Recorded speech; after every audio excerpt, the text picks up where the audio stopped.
You're tiny. You're exploring a dark tunnel. A little spiderling attacks you and your pet soldier ant that you ride everywhere like the best friends you are. You go into his inventory to manage a few items, a very helpful little feature.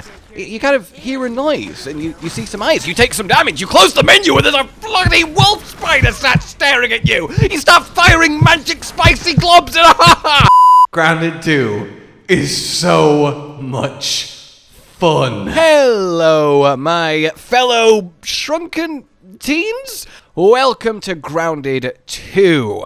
It is upon us, and a huge thank you to Microsoft because we have been playing it early. And seriously, you're not ready for the Pro Noob series. And I want to sit down and just give you a little bit of a taste of the experience and everything that's new, changed, and upgraded since, well, the first. And the first Grounded was an absolutely charming game. The concept is just brilliant, being tiny, letting all of the creepy crawlies of the world be such threatening, engaging encounters in the jungle that is just a back garden. Whereas now, we're tiny once again in an entire park. And the park is massive. Of course, it's launching into early access, there is a lot more to come, but what is already here is really quite hefty, especially compared to what Grounded 1 launched with. The park is going to end up a ridiculous space to conquer, build in, and unlock its secrets, of which there are plenty, and I will not be revealing them here because, well, discovery is the fun. But what else is the fun is, you know, the gameplay, and wow. Look, let me just get this out of the way to begin with. If you enjoyed Grounded 1, and I don't see why you wouldn't, for me, I genuinely think it might be the best survival game I've played, you are going to love Grounded 2. It is just the first one, but better in every way. The systems have been refined, and easy and biggest one is the omni-tool, which is just so good. Instead of having to craft and maintain a chopper and a buster and a digger and a wrench to repair, you just have a single tool that doesn't even take up an inventory slot that does everything. So you don't have to constantly maintenance to just gather your basic materials wherever you are. There's a new lovely way to upgrade them, getting materials at the ranger stations, which are the equivalent of the little science domes from the first, scattered around the place, and off you go. It's a lovely way to kind of gate the world as you go up in tier through resources, that go all the way to tier 5 now, though we are limited in tier in early access to begin with. The bugs are better. They look better, which also translates to scarier. Wolf spiders are furry little guys now, and oh my god! And the cavalcade of new bugs too. You'll have seen scorpions all over the preview stuff, and indeed the splash screen of the game when you open it, and it's just so cool to finally have, you know, a scorpion, as well as a few others that I again will leave as a surprise to jump out at you at nowhere and potentially give you a heart attack. The base building is still absolutely great. It works really, really well. It's such an easy to use and friendly one, and it's so satisfying to actually construct everything. Our initial base is right up a tree, of course, the classic of all places to build, and it came out really well. And the best part about it, outside of just how easy and fun it was to put together, is how easy and fun it is to now to gather all the materials in order to make it happen. Before you went out, you chopped your planks or your weeds or any given material and then lugged them all back. But introducing the buggy. You've seen it, the big kind of hook feature. We can now ride on the bugs.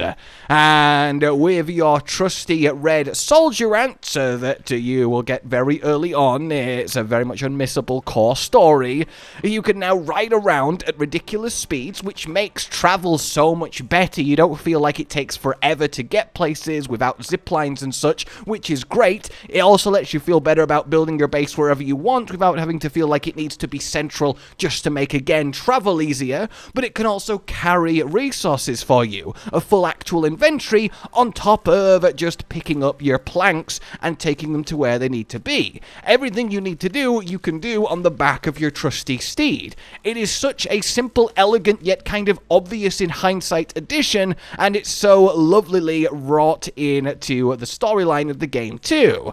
It really feels great, and I'm really chuffed. You will want to unlock all the buggies, let me tell you, and all of that guidey loveliness will be coming over the next days and weeks, and even one today, so keep an eye out on that, subscribe, hit the bell, you're going to want to stick around.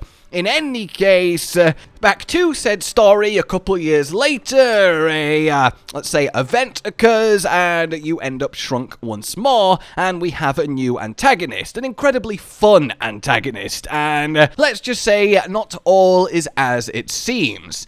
Having the teens from the first game older, with their experience of the backyard, seeing how they've changed, the banter between each other as you go, all the voice lines, it's actually really lovely. It feels like kind of returning home. It very much is grounded too. You will get a lot out of your knowledge from the first. It's not required, of course. The game shows you what's up, has a lovely tutorial, you can get into it, you don't need that prior experience, but there is lots of nods to it both in the world and to your experience as a player if you have it. There's even dialogue options in story along the lines of, what are you talking about if you're new to Grounded with the sequel, or, yeah, I know what you're talking about if you're not, when referring to something in the first game, like the mixers.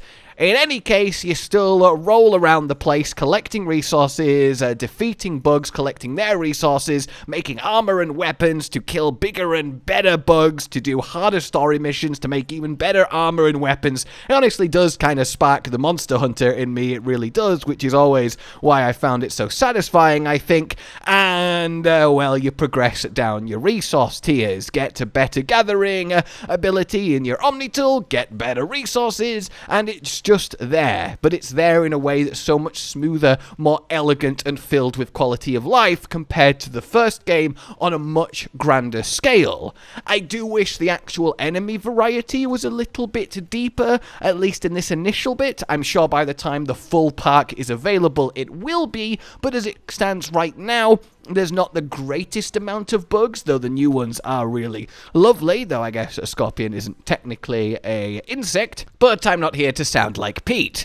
I really have had a lot of fun, and so far I've got a good 30 hours out of it, and there is still plenty to do, plenty to find, and plenty to explore.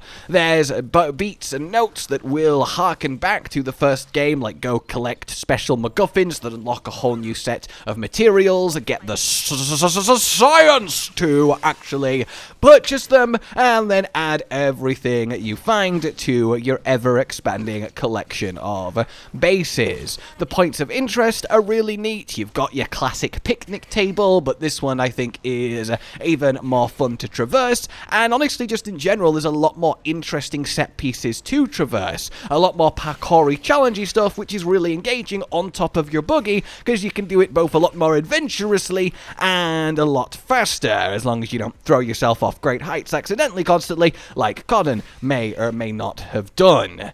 There really isn't like a lot I need to say when it comes to the general sort of feel of the game and answering that question of, is it a worthy sequel? It's more than that. It's hard to say how it'll end up, because again, we've got this limited opening early access slice, and in the early version we did, there was a lot of technical issues, but they have said that that is all known. It's because it's an early unstable build. It's going to be fixed on launch with a day one patch, so hopefully as I say this, that has happened is happening, and that's all good, but just as a fair little heads up. But other than that, there's not really a huge amount of issue I have with the experience. I think some of the ways to get back to certain story bosses and challenges take a little bit too long. If you fail a couple times and you have to respawn at your base, stock up on supplies, the run back is ages. That's something, but it's a little bit, minor. But the game itself isn't too brutal. I would recommend playing on medium to begin with, the combat itself is a lot smoother. There's definitely a lot less jank. Having everything now divided into 5 separate camps of combat is really, really good. You've got dual-wielding knifey rogue stuff, you've got range with throwing javelins and bows, you've got a big tanky fighter with two-handed smashing, you've got magic, air quotes, a lot earlier, you can become a wizard almost straight away, and the staff is really, really nice. We've got new and interesting set bonuses and mutations to unlock and find and upgrade your character, and you can really feel some synergies going on, and everything just feels a lot more thought about in that department. Actually parrying the bugs, reading their attacks, feels a lot more doable and natural. Whereas before, it did feel a kind of spammy scenario. A lot of the spiders had ridiculous combos, but a lot more playstyles are actually viable against the harder stuff, which is really, really good to see. Basically, yeah, the world of Grounded is looking better than ever with Grounded 2, and there's nothing that I think they've really changed or done that I'm like, that's a little bit of a shame. It's a phenomenal base to build upon as we get more updates throughout the early access period, and that phenomenal base is already built on the phenomenal base that is Grounded 1.